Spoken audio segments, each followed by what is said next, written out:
I have a late 2010 model Mac Pro with 32 gigs of memory, a 12-core late model 2010 Mac Pro.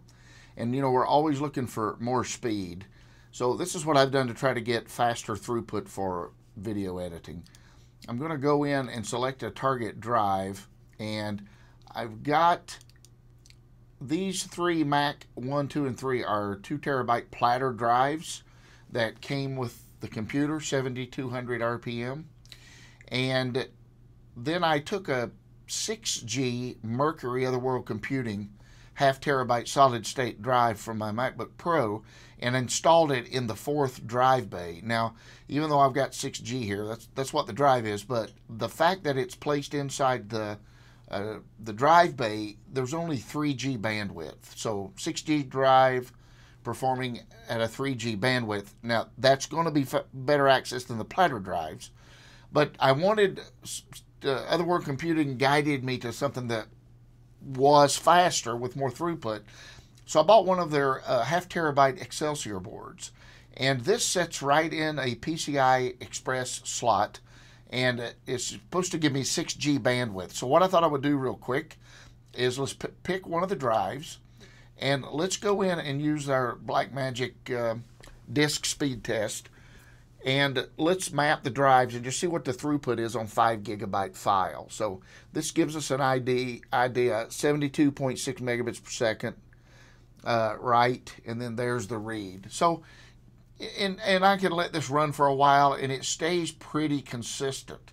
So if we can remember that, I'll just go, I'll stop, go in and save a screenshot.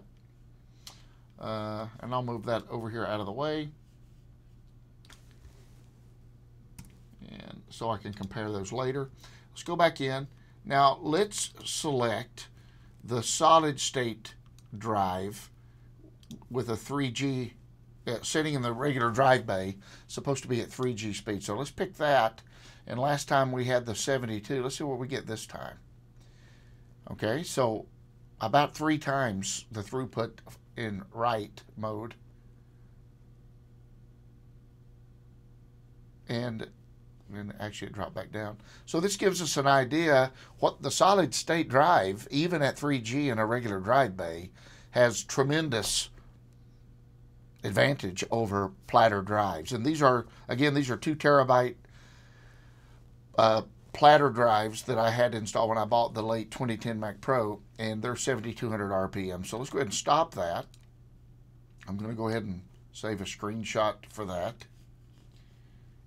And there we go. And now let's go in and select the Excelsior board, which is a half a terabyte sitting on the bus. As you can see, it just taps it all the way over. So if you've got a Mac Pro and it's compatible with Otherworld Computing's Excelsior boards, I highly recommend it. I mean, the increase and just dropping that board in is just incredible. It really breathes new life into your Mac Pro. Now it's February 2013 right now, and the rumors are that we'll get a Mac Pro refresh announced sometime this spring, although it may be deliverable in the fall. But let's keep our fingers crossed. But until then, this is a great enhancement.